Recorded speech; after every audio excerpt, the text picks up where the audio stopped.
السلام عليكم ورحمة الله وبركاته. بسم الله الرحمن الرحيم. الحمد لله حمد الشاكرين، وأصلي وأسلم على النبي الأمين نبينا وحبيبنا وقدوتنا محمد بن عبد الله وعلى آله وصحبه ومن سار على نهجه واهتدى بهداه إلى يوم الدين. أما بعد. যাবতীয় প্রশংসা, গুণগান, হামদ এবং তারিফ সেই মহান রাজাধিরাজ আল্লাহ রাব্বুল ইজ্জাত ওয়াল জালালের দরবারে পেশ করছি, যিনি আমাদেরকে আজকের এই অনলাইন ভিত্তিক সিরাত ক্লাসে উপস্থিত হওয়ার সুযোগ করে দিয়েছেন।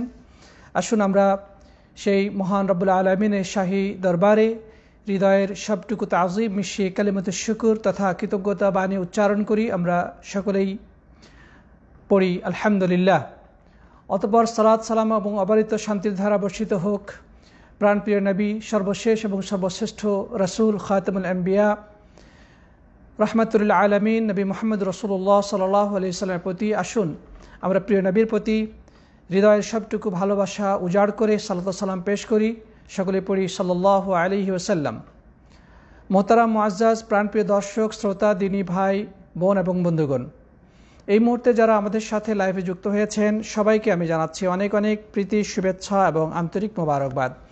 সেই সাথে রব্বুল আলামিনের কাছে দোয়া করছি তিনি যেন আমাদেরকে কোরআন এবং সুন্নাহর বিশুদ্ধ জ্ঞান অর্জন করে সে আলোকে আমাদের জীবন গঠনের তৌফিক দান করেন। আমরা পড়ি আল্লাহুম্মা আমিন। প্রিয় দর্শক, শ্রোতা, ভাই এবং বোনেরা, আপনাদের কাছে অনুরোধ জানাবো আপনারা আগে যেভাবে আমাদের লাইভগুলো শেয়ার করতেন, আমি সবাইকে অনুরোধ জানাবো দয়া করে সেভাবেই আমাদের লাইভগুলো শেয়ার করবেন এবং অন্যান্য মানুষকেও আপনারা এতে যুক্ত করার চেষ্টা করবেন। আল্লাহ রাব্বুল আলামিন যেন সবাইকে তৌফিক দান করেন। আল্লাহুম্মা আমিন। আপনারা আমাদের লাইভের লিংক বিভিন্ন হোয়াটসঅ্যাপ গ্রুপেও শেয়ার দিতে পারেন বা বিভিন্ন ফেসবুক পেজে বা ফেসবুক গ্রুপে আপনারা এটা শেয়ার দিতে পারেন। জাযাকুমুল্লাহু খায়রান। প্রিয় উপস্থিতি, আমরা রাসূল আকরাম সাল্লাল্লাহু আলাইহি ওয়াসাল্লামের জীবনী ধারাবাহিকভাবে আলোচনা করছিলাম। সেই ধারাবাহিকতা অনুযায়ী আজকে প্রিয় নবী সাল্লাল্লাহু আলাইহি ওয়াসাল্লামের জীবনের অত্যন্ত গুরুত্বপূর্ণ অধ্যায় নিয়ে আলোচনা শুরু করব ইনশাআল্লাহ তাআলা। আর তা হচ্ছে তার নবুয়ত প্রাপ্তি। এতদিন পর্যন্ত আমরা প্রিয় নবী সাল্লাল্লাহু আলাইহি ওয়াসাল্লামের জীবনের সূচনা লগ্ন থেকে বেশ কিছু আলোচনা করেছি। তার জন্ম বৃত্তান্ত, তার বংশ পরিচয়, তার বিবাহশালী, তার সন্তান সন্ততি ইত্যাদি সম্পর্কে আমরা কয়েকটি ক্লাসে ধারাবাহিকভাবে আলোচনা করেছি। আমরা গত ক্লাসে আলোচনা করেছিলাম নবী আকরাম সাল্লাল্লাহু আলাইহি ওয়াসাল্লামের বিয়ে এবং সন্তান সম্পর্কে। সেখানে আমরা দেখেছি যে রাসূল আকরাম সাল্লাল্লাহু আলাইহি ওয়াসাল্লামের বয়স যখন 25 বছর, তখন মক্কার একজন সম্ভ্রান্ত এবং ধনাঢ্য নারী খাদিজা বিনতে খুয়াইলিদ রাদিয়াল্লাহু তাআলা আনহার সাথে তার বিবাহ বন্ধনে আবদ্ধ হয়। তার বয়স 25। এ ব্যাপারে ঐতিহাসিকদের মাঝে কোনো দ্বিমত নেই, কিন্তু খাদিজা রাদিয়াল্লাহু তাআলা আনহার বয়স কত ছিল সে বিষয়টি দ্বিমতপূর্ণ। কোনো ইতিহাসবেত্তা বলেছেন তার বয়স ছিল 25 বছর, কেউ বলেছেন 29 বছর, কেউ বলেছেন 30 বছর, কেউ বলেছেন 35 বছর এবং অনেকেই বলেছেন 40 বছর। এবং এই 40 বছর বয়স হওয়ার বিষয়টি মানুষের মাঝে বেশি সুপরিচিত এবং মানুষের মাঝে এটাই বেশি প্রসিদ্ধ।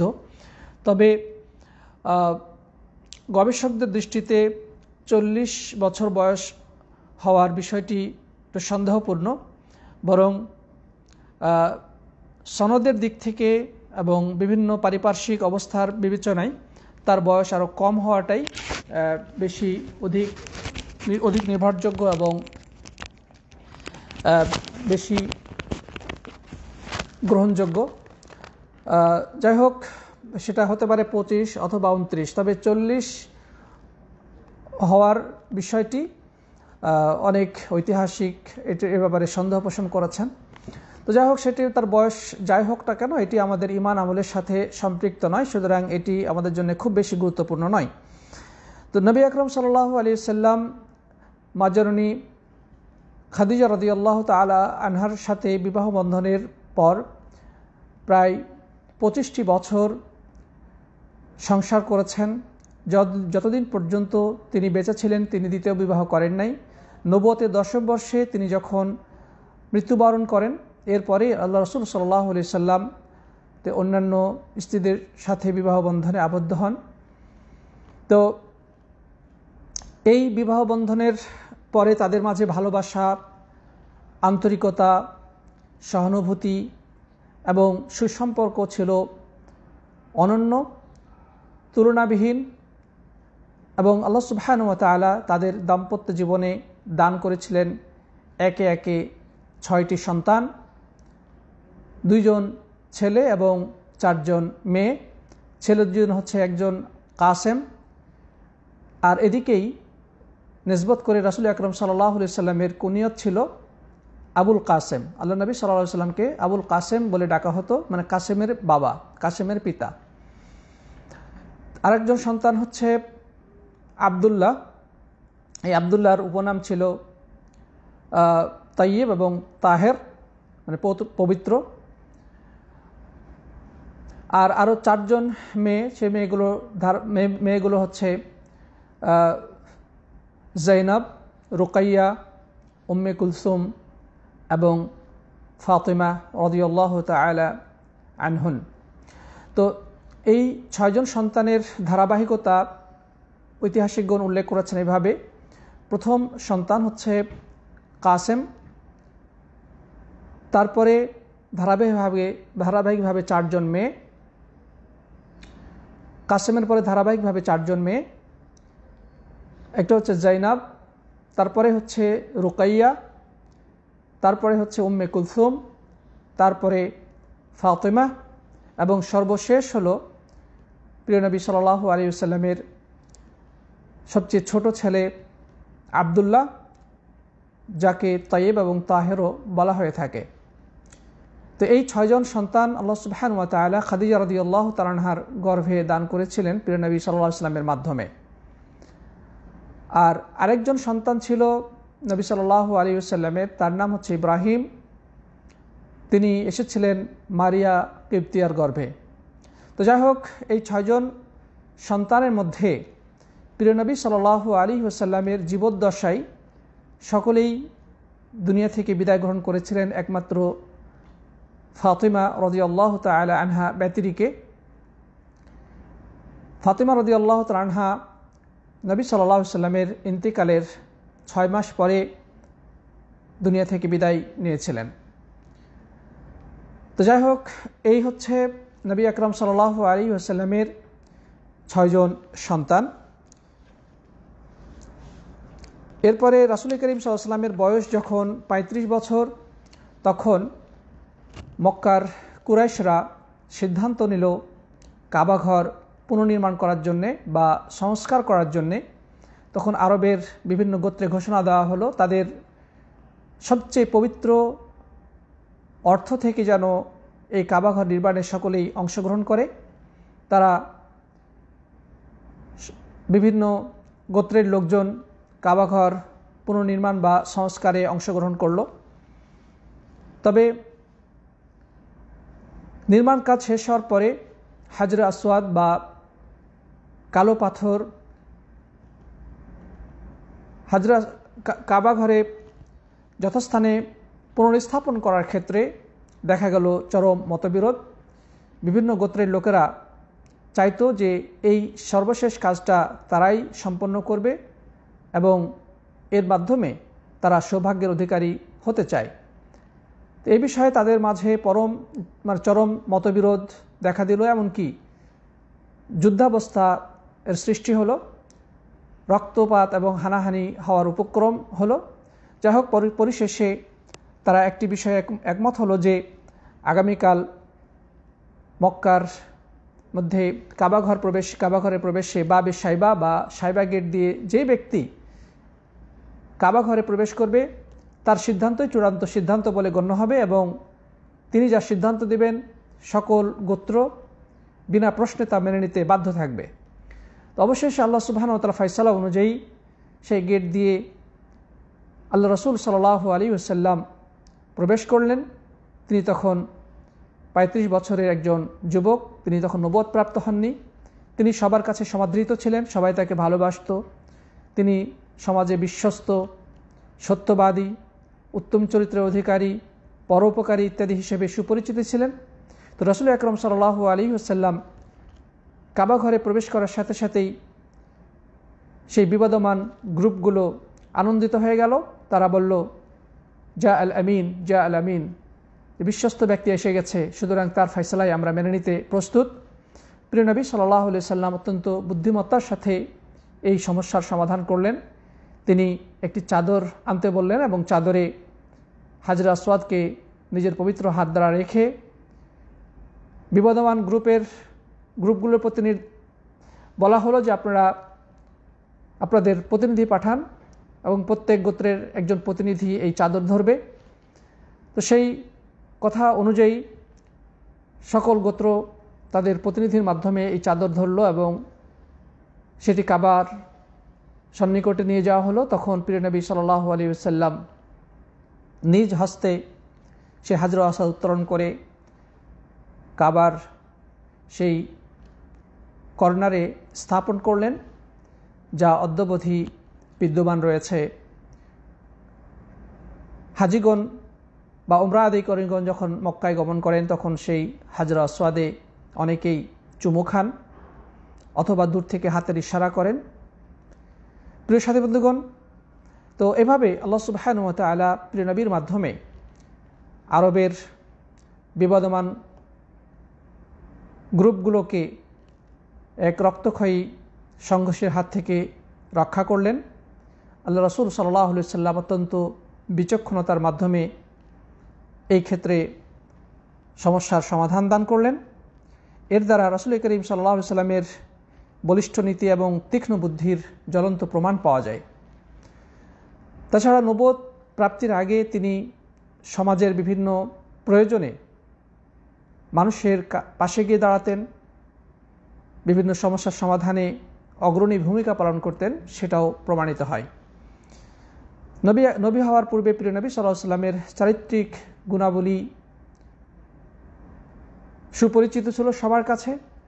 তিনি সমাজের কাছে একজন গ্রহণযোগ্য ব্যক্তি হিসেবে পরিগণিত হতো। তবে নবী হওয়ার পরেই দৃশ্যপট পাল্টে যায়। যারা এতদিন তাকে ভালোবাসত, সম্মান করত, বিশ্বস্ত বলতো এবং তার প্রশংসায় পঞ্চমুখ থাকত, তারাই পাল্টে গেল।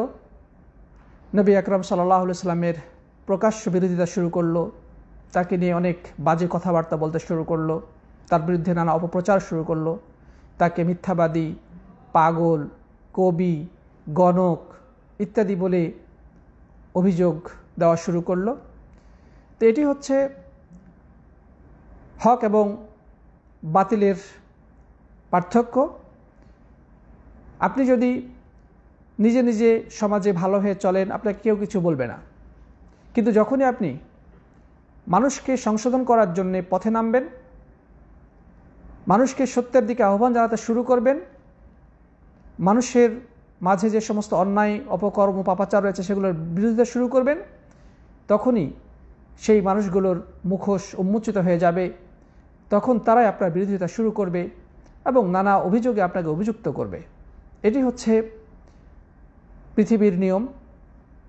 আল্লাহ রাসূল সাল্লাল্লাহু আলাইহি ওয়াসাল্লাম তিনি নিজের শিকার হয়েছিলেন। সুতরাং বর্তমান যুগে যারা দাওয়াতি কাজ করবেন, যারা সত্যের পথে মানুষকে আহ্বান করবেন, মানুষকে সংশোধনের পথে আহ্বান করবেন, মানুষকে সমাজ সংস্কারের কাজ করবেন, তারাও নানা মিথ্যা অভিযোগে অভিযুক্ত হবেন, তারাও বাতিলের আক্রমণের শিকার হবেন, তারাই নানাভাবে নির্যাতিত হবেন।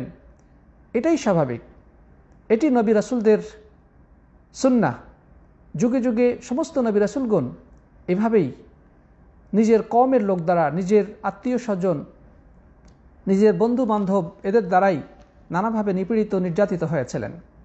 পক্ষান্তরে একদল মানুষও পাওয়া যাবে যারা সত্যের পথের এক একজন রাহবার হবেন, সত্যের সহযোগী হবেন, রাসূল করিম সাল্লাল্লাহু আলাইহি ওয়াসাল্লামের জীবনেও তাও ঘটেছিল। যাই হোক, আমরা সামনে চললে ইনশাআল্লাহ বিষয়গুলো আরও দেখতে পাবো। তো আমরা এখন যে বিষয়টি আলোচনা করতে চাই সেটি হচ্ছে যে রাসূল আকরাম সাল্লাল্লাহু আলাইহি ওয়াসাল্লাম কীভাবে নবুয়ত প্রাপ্ত হলেন, বা তার নবুয়ত প্রাপ্তির ঘটনা কি, বা আমরা এটাও বলতে পারি যে সর্বপ্রথম কোরআনের আয়াত তার উপরে কখন কিভাবে নাজিল হলো। তো যাই হোক, নবী আকরাম সাল্লাল্লাহু আলাইহি ওয়াসাল্লাম সমাজে সকলের সাথে সুসম্পর্ক বজায় রেখে চলেছেন। সবাইকে তিনি ভালোবাসেন, মানুষ তাকে ভালোবাসেন। সমাজের কাছে তিনি একজন সমাদৃত ব্যক্তি। মানুষের কল্যাণকর কাজে তিনি অগ্রণী ভূমিকা পালন করেন, বিপদে আপদে মানুষকে সাহায্য সহযোগিতা করেন। মোট কথা, সমাজে একজন সুপরিচিত, নম্র, ভদ্র, বিনয়ী, পরোপকারী যুবক হিসেবে তিনি গ্রহণযোগ্য একজন ব্যক্তি। কিন্তু সমাজে যা চলছে, সমাজে তিনি যে পরিস্থিতি অবলোকন করছেন তাতে তিনি মোটেও সন্তুষ্ট নন। তিনি সন্তুষ্ট নন। তিনি বুকের গভীরে এক অব্যক্ত বেদনা অনুভব করছেন। মানুষ যেভাবে মূর্তি পূজায় লিপ্ত, কাবা ঘরের চতুর্দিকে 360টি মূর্তি স্থাপন করেছে, মানুষের মধ্যে জুলুম, নির্যাতন, পাপাচারিতা, মদ পান, বেশ্যাবৃত্তি, দুর্বলের প্রতি অত্যাচার, যুদ্ধ বিগ্রহ, জুয়া ইত্যাদি নানা অপকর্ম দেখে প্রিয় নবী সাল্লাল্লাহু আলাইহি ওয়াসাল্লামের হৃদয়টা অত্যন্ত ব্যথিত। তিনি মোটেও এক্ষেত্রে সন্তুষ্ট ছিলেন না। স্বাভাবিকভাবেই তিনি এই সমাজ থেকে দূরে সরে যাওয়ার মনোভাব তার ভিতরে জাগ্রত হতে শুরু হলো। তো যাই হোক, তিনি কি করলেন? এই মক্কার পাপ পঙ্কিল পরিবেশ থেকে এমন একটি জায়গা বেছে নিলেন, যে জায়গাতে কোনো মানুষ যেতে পারে বা সেখানে বসবাস করতে পারে, সেখানে থাকতে পারে, এমন কোনো কল্পনাও কারোর মধ্যে ছিল না। মক্কা থেকে প্রায় পূর্ব উত্তর কর্নারে, ঠিক সরাসরি পূর্ব দিকে নয়, পূর্ব এবং উত্তর কর্নারে একটি পাহাড়। সেই পাহাড়টির নাম হচ্ছে জাবালুন নূর বা হেরা পর্বত। সেই হেরা পর্বতের পাদদেশ থেকে একেবারে এর শৃঙ্গে সর্বোচ্চ চূড়ায় পৌঁছতে প্রায় আধা ঘন্টার উপরে সময় লেগে যায়। আলহামদুলিল্লাহ, আমি সেখানে নিজে উঠেছি এবং সচক্ষে দেখেছি। তো সেই পাহাড়ের একেবারে শীর্ষ চূড়ায় পৌঁছার পরে আরেকটু সামনে অগ্রসর হয়ে আরেকটা বিশাল পাথর রয়েছে। সেই পাথরের নিচ দিয়ে একটা ছিদ্র মতো জায়গা রয়েছে। সেখান থেকে আরও ডান দিকে যেয়ে তার সামনে একটা বিশাল পাথরের একটা গর্ত আমি নিজে দেখেছি, আলহামদুলিল্লাহ। সেই গর্তে আল্লাহ রাসূল সাল্লাল্লাহু আলাইহি ওয়াসাল্লাম চলে গেলেন। সেখানে তিনি এক জনমানবহীন নির্জনতা খুঁজে পেলেন। মানুষের দৃষ্টির আড়ালে তিনি চলে গেলেন এবং এই বিষয়টি তিনি প্রতি বছর করতে লাগলেন। প্রায় নবী হওয়ার প্রায় 3 বছর পর্যন্ত তিনি প্রতি বছর 1 মাস করে ওই নির্জন গুহাতে অবস্থান করতেন। তিনি সেখানে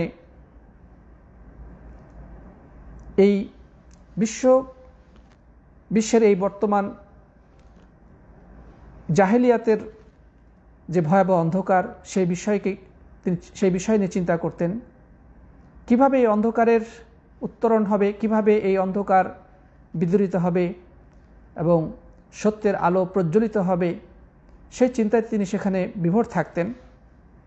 আল্লাহ সুবহানাহু ওয়া তাআলার সৃষ্টি নিয়ে তিনি গবেষণা করতেন, চিন্তা করতেন। আল্লাহ সুবহানাহু ওয়া তাআলা এভাবে তাকে রিসালাতের যে একটা বিশাল দায়িত্ব দিয়ে পৃথিবীর বুকে মানুষের সামনে পেশ করবেন তারই প্রস্তুতি চলছে।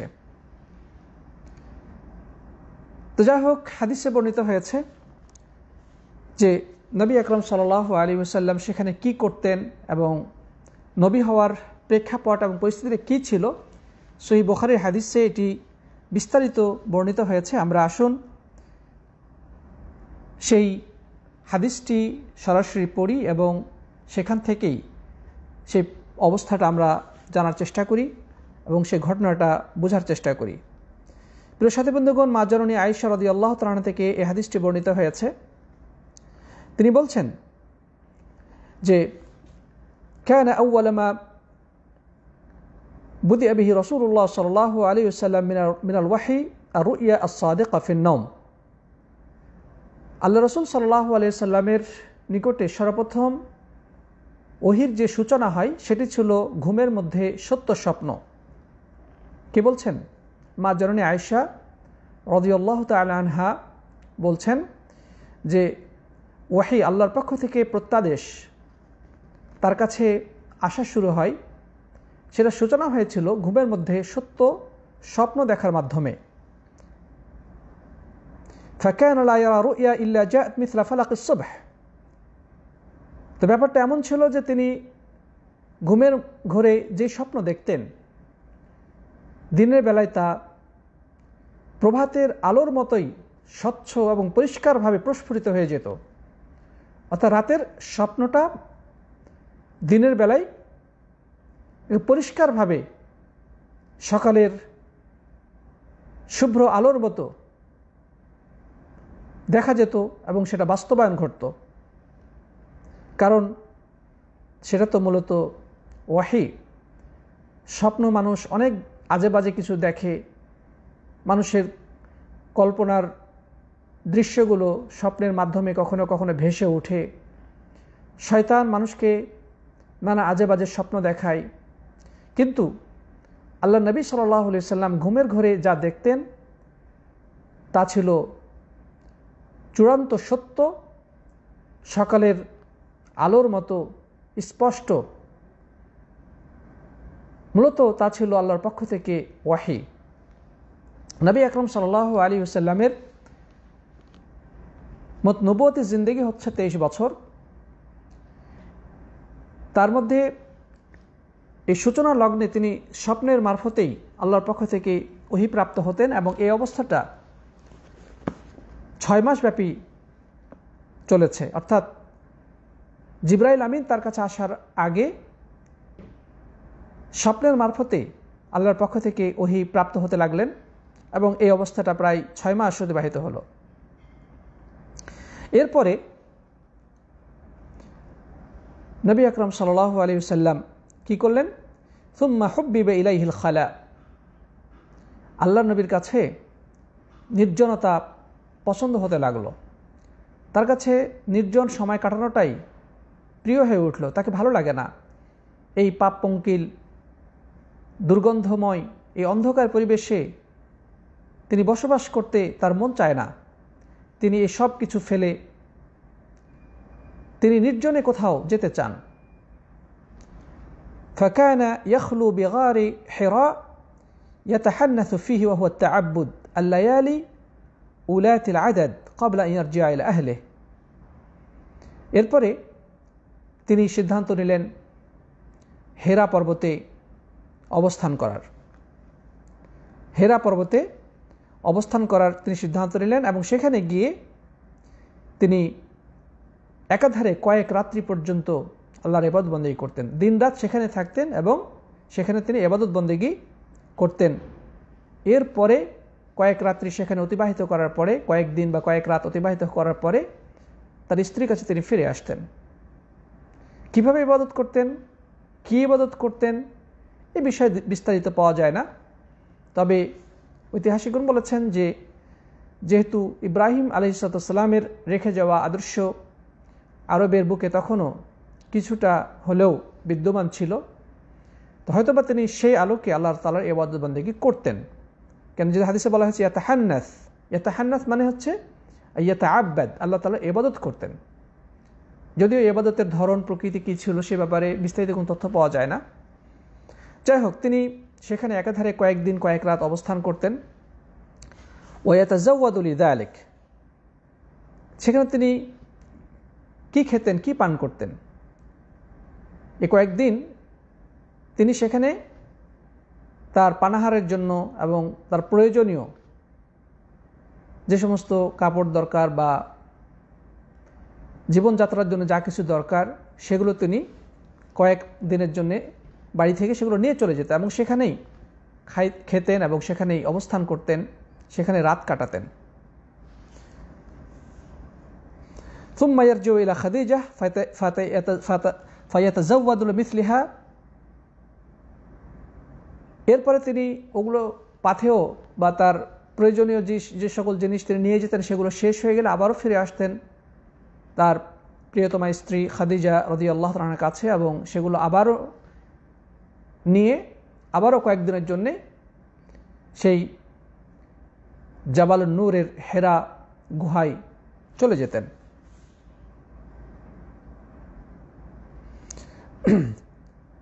فجاءه الحق وهو في غار حراء, তেমন একটা পরিস্থিতিতে তার নিকটে হেরা পর্বতে থাকা অবস্থায় সত্যের আবির্ভাব হলো, মানে আল্লাহর পক্ষ থেকে ওয়াহি আগমন করলো।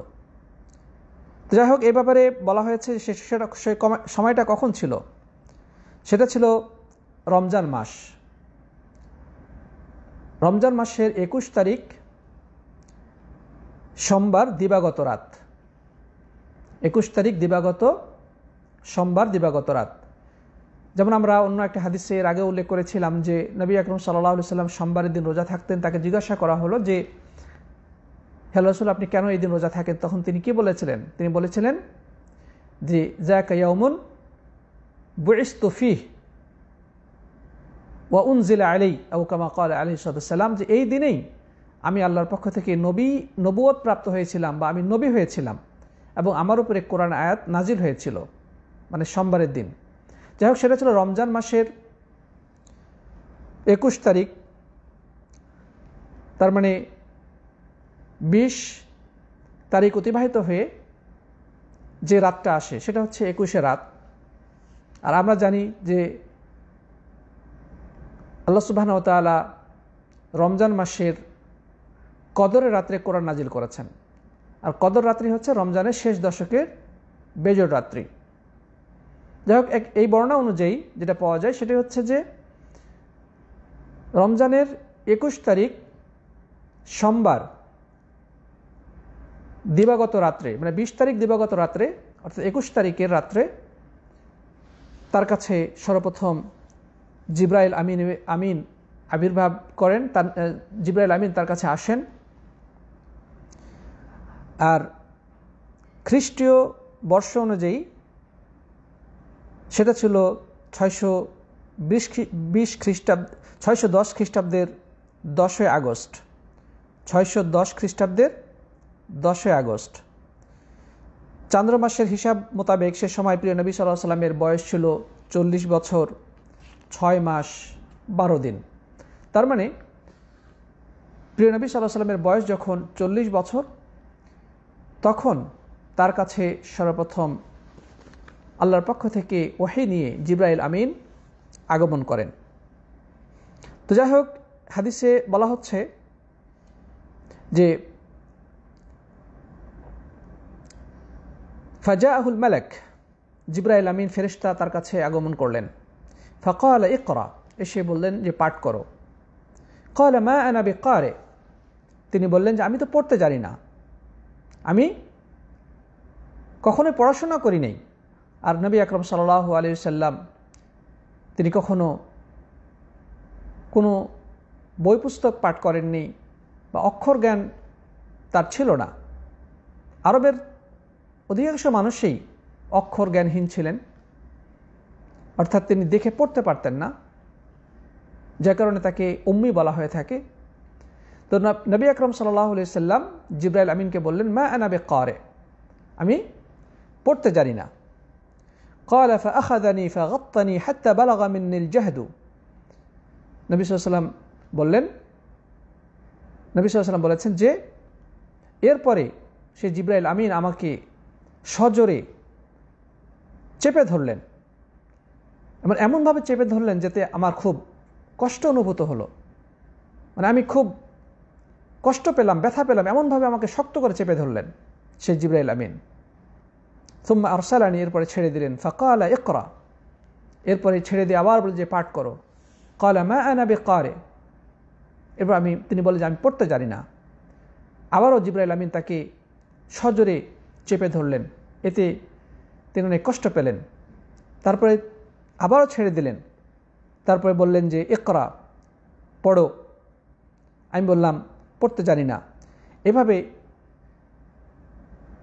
তৃতীয়বারের বেলায় এভাবে ছেড়ে দেওয়ার পরে ক্বালা, তখন জিবরাইল বলছেন ইকরা বিসমি রাব্বিকাল্লাযী খালাক খালাকাল ইনসানা মিন আলাক ইকরা ওয়া রাব্বুকাল আকরাম আল্লাযী আল্লামা বিল কলম আল্লামাল ইনসানা মা লাম ইয়ালাম, যে তুমি পাঠ করো তোমার প্রতিপালকের নামে যিনি সৃষ্টি করেছেন।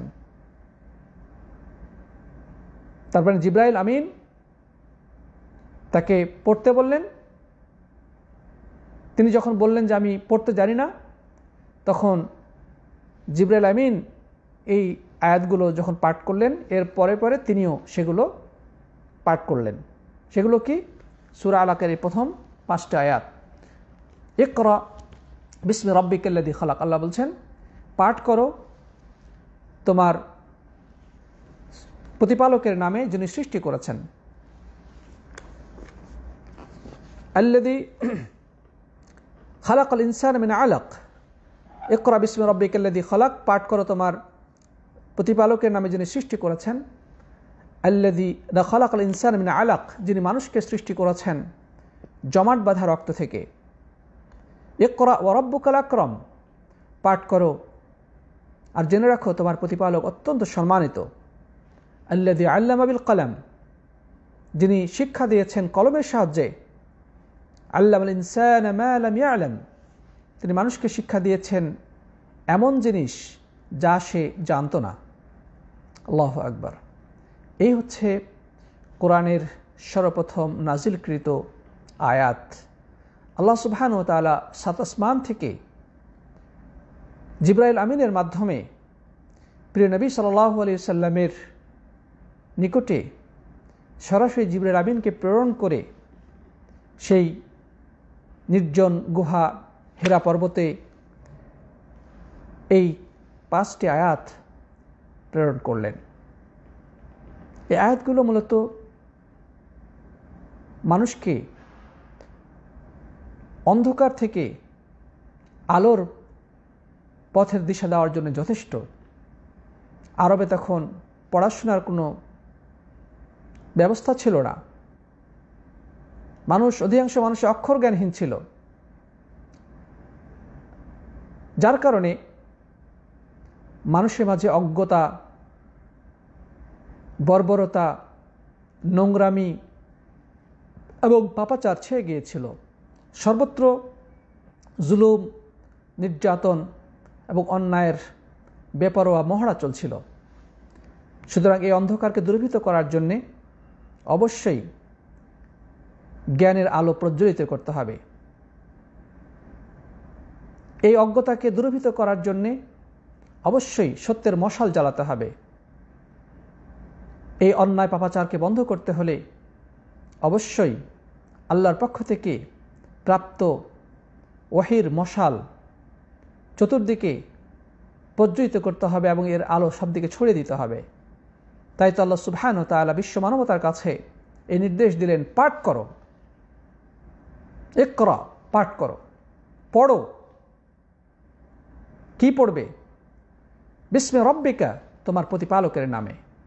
তার মানে এমন পাঠ তুমি করো, এমন পড়ায় তুমি পড়ো, যেই পড়ার মাধ্যমে তুমি তোমার রবের পরিচয় জানতে পারবে, তোমার স্রষ্টার পরিচয় সম্পর্কে তোমার জ্ঞান অর্জিত হবে। এরপর আল্লাহ সুবহানাহু ওয়া তাআলা যে আয়াতগুলো বলেছেন সবগুলোই শিক্ষা সংক্রান্ত। জ্ঞান সংক্রান্ত এবং বিজ্ঞান সংক্রান্ত।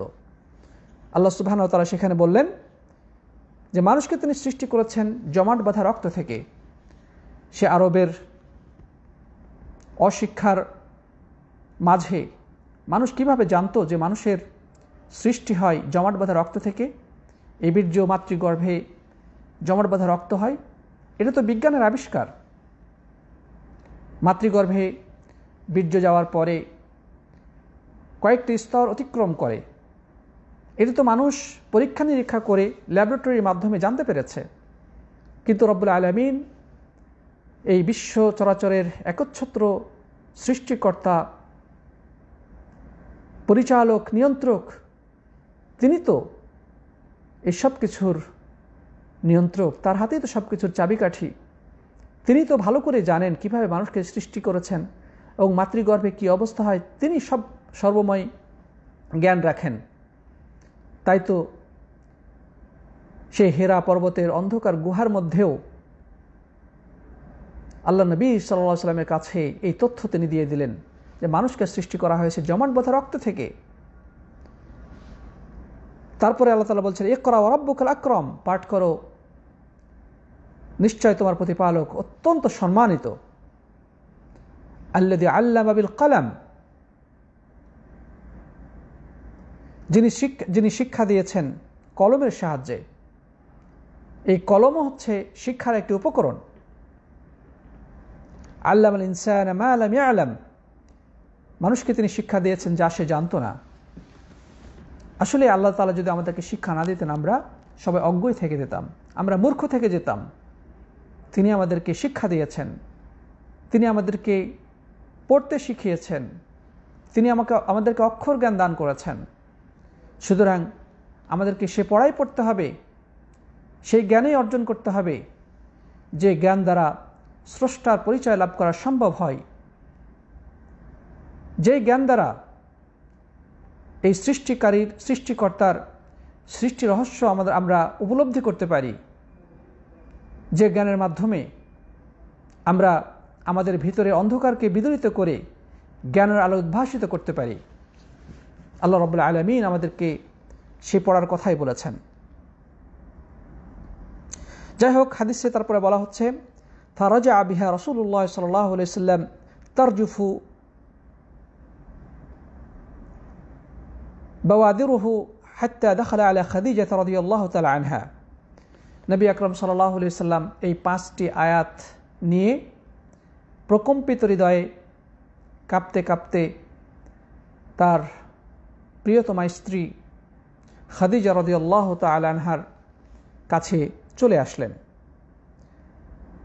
খাদিজার কাছে এসেই তিনি বলছেন, জাম্মিলুনি জাম্মিলুনি, তোমরা আমাকে চাদর দ্বারা ঢেকে দাও। তিনি শুয়ে পড়লেন, তারপরে তাকে চাদর দিয়ে ঢেকে দেওয়া হলো। ক্ষণিক পরে আস্তে আস্তে তার সেই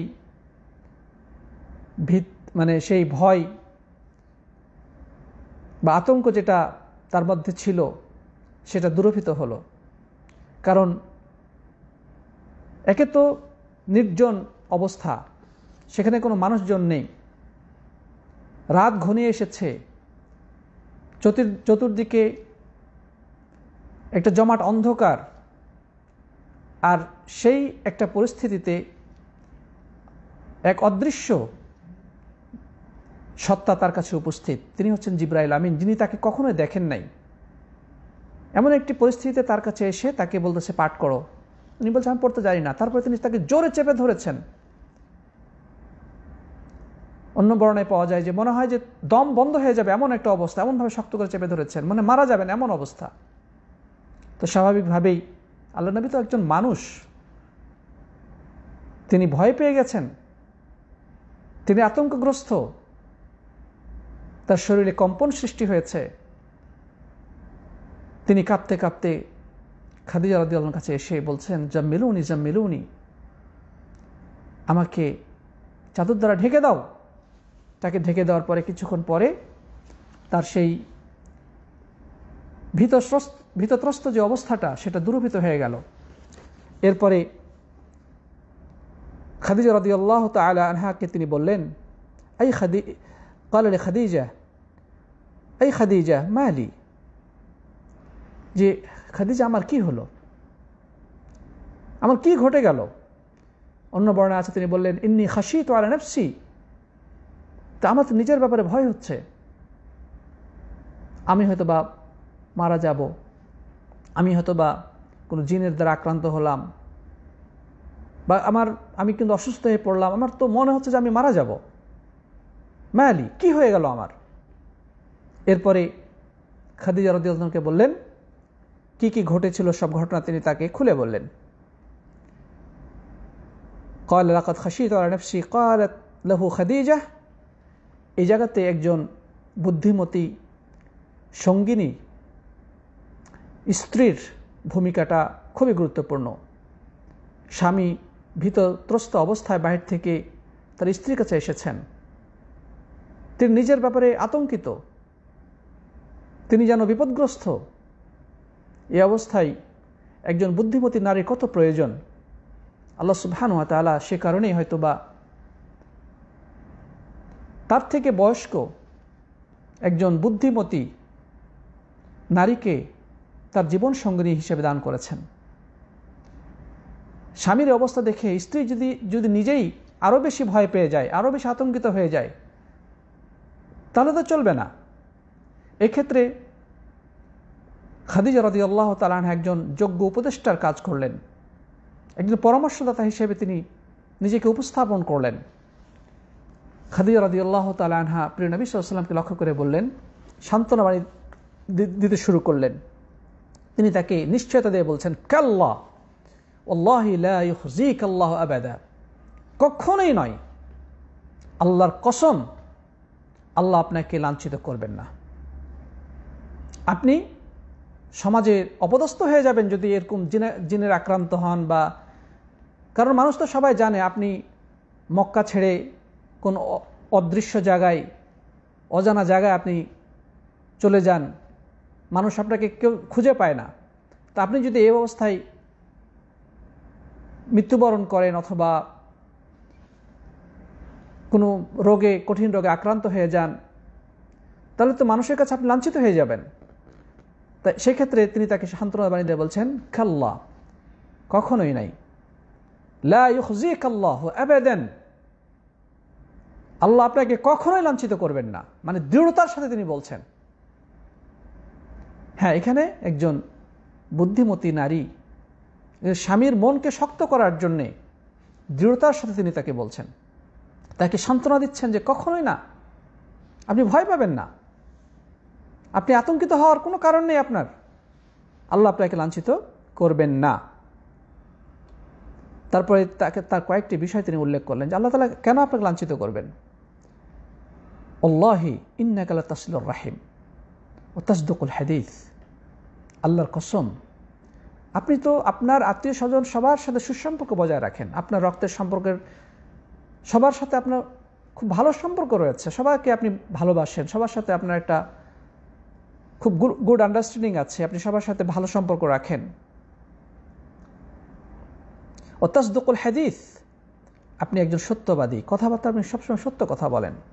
এবার নবী সাল্লাল্লাহু আলাইহি ওয়াসাল্লামের মনের মধ্যে তার ভালো দিকগুলো উপস্থাপন করার মাধ্যমে এটা সান্ত্বনার বাণী পৌঁছে দিতে চান খাদিজা রাদিয়াল্লাহু তাআলা আনহা, যে আপনার আল্লাহ তাআলা আপনাকে কেন লাঞ্ছিত করবেন, তিনি অবশ্যই আপনাকে লাঞ্ছিত করবেন না, কারণ আপনার মধ্যে এই ভালো গুণগুলো রয়েছে, আপনার আত্মীয় স্বজনের সাথে খুব ভালো সম্পর্ক রাখেন, কথাবার্তায় একজন সত্যবাদী, সত্য কথা বলেন। ওয়া তাহমিলুল কাল্লা, এবং বিপদগ্রস্ত মানুষের ভার বহন করেন, তাদের বোঝা আপনি কাঁধে তুলে নেন। ওয়া তাকসিবুল মাদুম, রিক্ত হস্ত নিঃস্ব মানুষের জন্য আপনি সাহায্যের হাত বাড়িয়ে দেন, তাদেরকে বিভিন্নভাবে সাহায্য সহযোগিতা করেন। ওয়া তুকরি দাইফ, এবং মেহমান আসলে তাদেরকে আপনি সমাদর করেন। ওয়া তুঈনু আলা নাওয়াইবিল হক, এবং সত্যের পক্ষে আপনি নানাভাবে সাহায্য সহযোগিতা করে থাকেন। তাহলে এই বাক্যগুলো থেকে নবুয়ত প্রাপ্তির আগেই রাসূল আকরাম সাল্লাল্লাহু আলাইহি সাল্লামের চারিত্রিক বৈশিষ্ট্য, তার গুণাবলী এবং সামাজিক ক্ষেত্রে তার অবস্থান সম্পর্কে আমরা সুস্পষ্ট ধারণা পাই।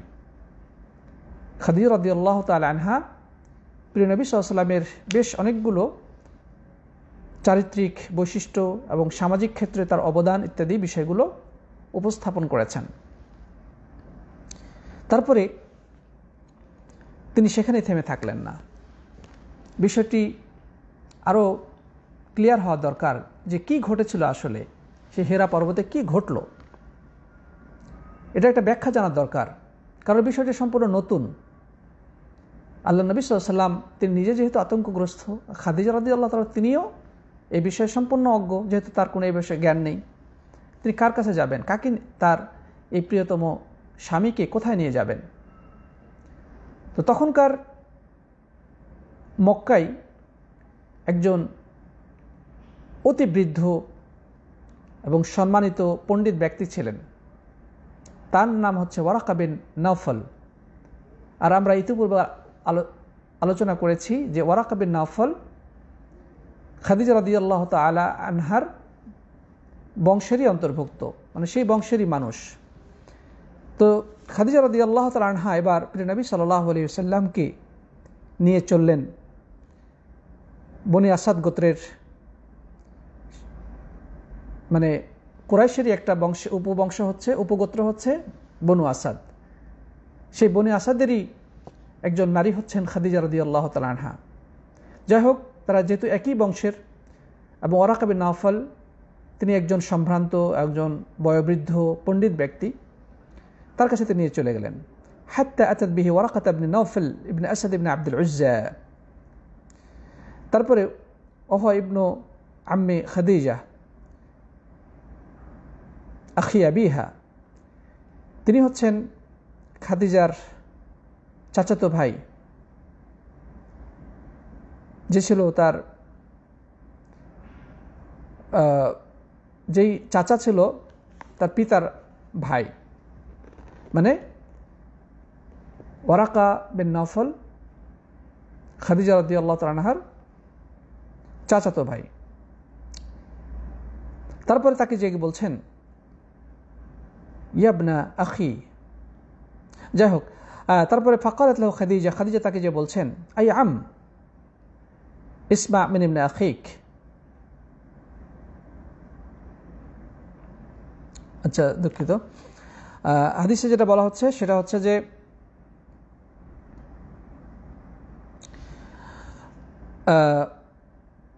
وهو ابن عم خديجة أخي أبيها وكان امرأ تنصر في الجاهلية। এই ব্যক্তিটি জাহিলি যুগে নাসরানি তথা খ্রিস্ট ধর্ম গ্রহণ করেছিল, খ্রিস্টান ছিল। وكان يكتب كتاب العربي ويكتب من الإنجيل بالعبرانية। আরবি কিতাব লিখতেন এবং ঈসা আলাইহিস সালামের উপরে অবতীর্ণ যে গ্রন্থ তার নাম হচ্ছে ইনজিল, সেই ইনজিলকে তিনি ইব্রানি ভাষায় লিখতেন। বা এখানে বলা হয়েছে যে ওয়াকতুবু মিনাল ইনজিল বিল আরাবিয়া, যে ইনজিল যেহেতু ইব্রানি ভাষায় ছিল সেটাকে তিনি আরবিতে লিখতেন। দুঃখিত, যে ইনজিল হচ্ছে ইব্রানি ভাষায়, যেটাকে বলা হয় হিব্রু। আপনার ইসরায়েলের যে ভাষাটা এখন বর্তমানে প্রচলিত রয়েছে সেটা হচ্ছে হিব্রু ভাষা। তো ঈসা আলাইহিস সালামের জন্মস্থান যেহেতু বেথেলহেম বা বর্তমানে যে ইসরায়েল, তো সেখানকার ভাষাটা ছিল ইব্রানি বা হিব্রু ভাষা। তো এই ইনজিল ছিল হিব্রু ভাষায়, তো তিনি সেই হিব্রু ভাষায় লিখিত ইনজিলকে আরবি ভাষায় লিখতেন। মাশা আল্লাহ ইয়াকতুব, আল্লাহ তাআলা যতটুকু তৌফিক দিতেন। ওয়াকানা শাইখান কাবীরান ক্বাদ আমি, কিন্তু তিনি মানে বয়সের ভারে অন্ধ হয়ে গিয়েছিলেন। তিনি এতটাই বয়স্ক হয়ে গেছিলেন যার কারণে, বয়সের কারণে তিনি চোখে দেখতেন না, অন্ধ হয়ে গেছিলেন। ফাকালাত লাহু খাদিজা আই আম ইসমা মিন ইবনে আখিক, তিনি তাকে বললেন যে আপনি আপনার ভাতিজার নিকটে শুনুন তিনি কি বলেন। ক্বালা ওয়ারাকা বিন নাওফাল ইয়া ইবনা আখি মাযা তারা। ওয়ারাকা বিন নাওফাল নবী সাল্লাল্লাহু আলাইহি ওয়াসাল্লামকে লক্ষ্য করে বললেন যে হে ভাতিজা তুমি বলো তুমি কি দেখেছো। ফাআখবারাহু রাসূলুল্লাহ সাল্লাল্লাহু আলাইহি ওয়াসাল্লাম। এরপর রাসূল করিম সাল্লাল্লাহু আলাইহি ওয়াসাল্লাম তাকে জানালেন খবরা মা রাআ, যা তিনি হেরা পর্বতে দেখেছিলেন। অর্থাৎ জিবরাইল আলাইহিস সালাম তার কাছে আগমন করার পরে যা যা ঘটেছিল তা তিনি ওয়ারাকা বিন নাওফালের কাছে বর্ণনা করলেন। فقال له ورقة هذا الناموس الذي أنزل على موسى। ঘটনার বিবরণ শুনে এই পণ্ডিত ব্যক্তির বুঝতে আর বাকি থাকলো না। তিনি স্পষ্টভাবে বুঝে ফেললেন, যেহেতু তিনি একজন পণ্ডিত ব্যক্তি ছিলেন, ইনজিল সম্পর্কে তার ধারণা ছিল, তিনি ভালো জ্ঞান রাখতেন, বয়স্ক সুপণ্ডিত। তিনি ঘটনার বিবরণ শোনার পরে তিনি নিশ্চিত হয়ে গেলেন যে হেরা পর্বতে যা ঘটেছে সেখানে তো সেই জিবরাইল আমিনই আগমন করেছে, সেটা হচ্ছে সেই জিবরাইল ফেরেশতা। তিনি বললেন যে ইন্না হাদা নামুস আল্লাযী জাআ ইলা মূসা। এটা হচ্ছে সেই ফেরেশতা যে ফেরেশতা এসেছিল ইতিপূর্বে আল্লাহর নবী মূসা আলাইহিস সালামের কাছে, বা আনজালা আলা মূসা, বা মূসার কাছে তিনি ওহী নাজিল করেছিলেন। ইয়া লাইতানি ফিহা জাযআ। হাই, আমি যদি এই ক্ষেত্রে একজন যুবক অবস্থায় থাকতাম। ইয়া লাইতানি আকুনু হাইয়ান হিনা ইখরিজুকা কওমুকা। হাই, আমি যদি বেঁচে থাকতাম যখন তোমার কওমের লোকেরা, তোমার সম্প্রদায়ের লোকেরা তোমাকে তোমার এলাকা থেকে তাড়িয়ে দেবে, তখন যদি আমি যুবক থাকতাম, তখন যদি আমি বেঁচে থাকতাম। ফাকাল রাসূলুল্লাহ সাল্লাল্লাহু আলাইহি ওয়াসাল্লাম আওয়া মুখরিজিয়াহুম। তখন নবী সাল্লাল্লাহু আলাইহি ওয়াসাল্লাম বিস্মিত হয়ে গেলেন, আশ্চর্যান্বিত হয়ে গেলেন যে আমার কওমের লোকেরা কি আমাকে বের করে দেবে।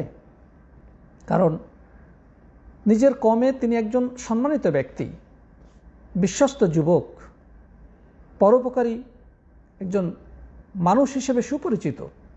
তাহলে আমার কওমের লোকেরা আমাকে কেন বের করে দেবে, এলাকা ছাড়া কেন করবে, আমাকে কেন তাড়িয়ে দেবে। আওয়া মুখরিজিয়াহুম। তিনি বিস্ময়ের সাথে বললেন যে তারা কি আমাকে আমার এলাকা থেকে বিতাড়িত করবে। তখন তিনি বললেন,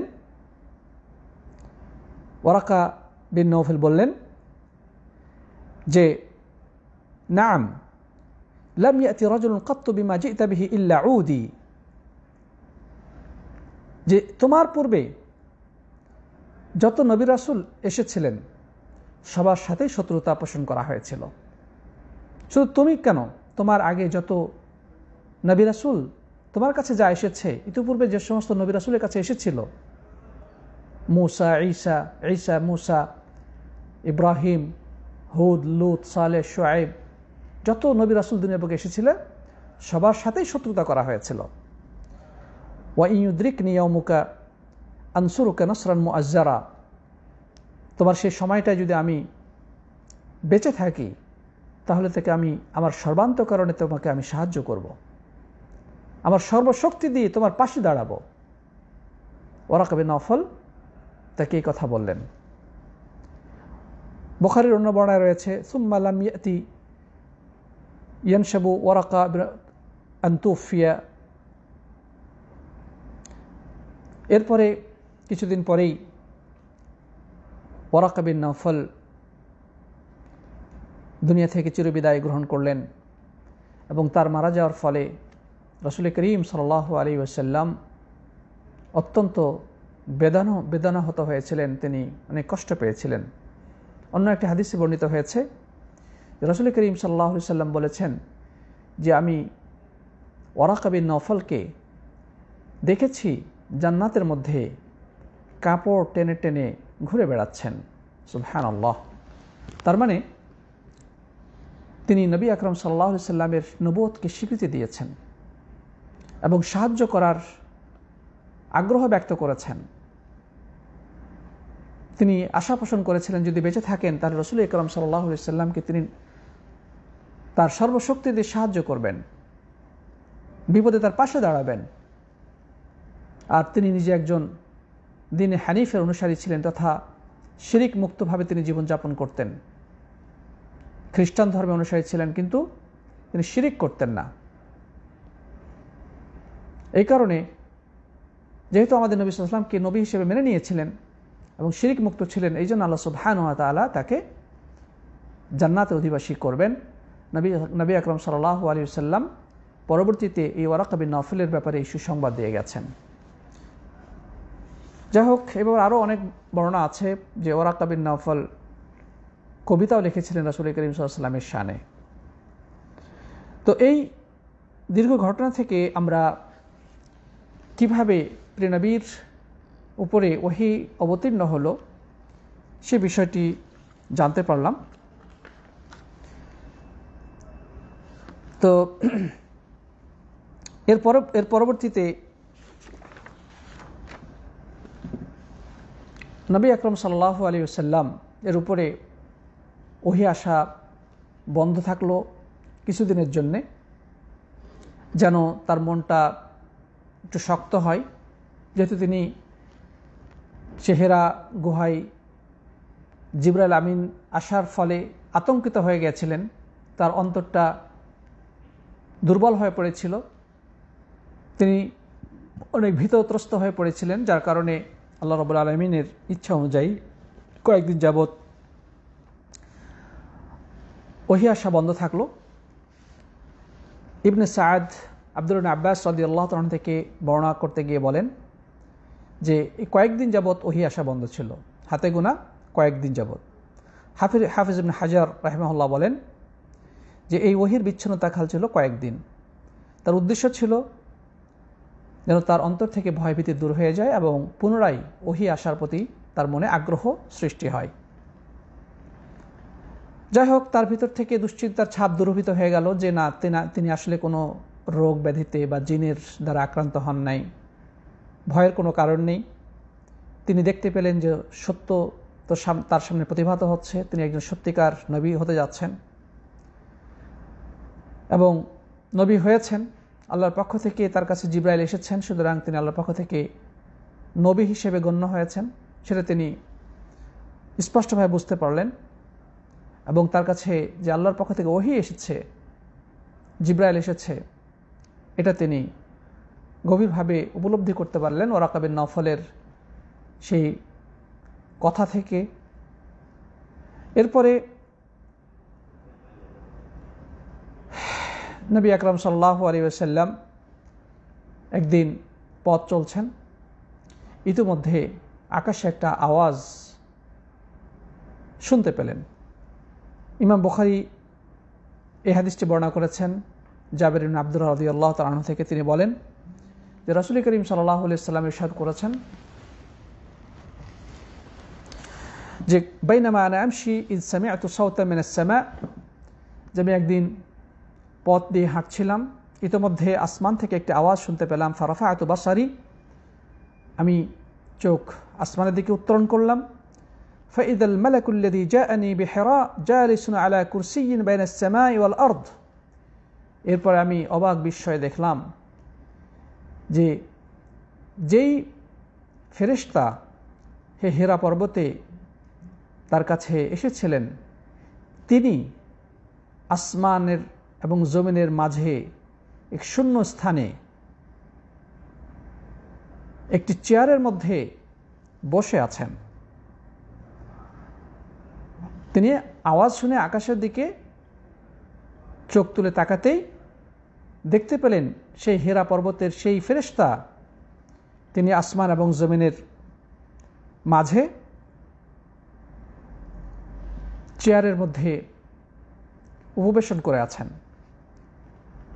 তারপর বলছেন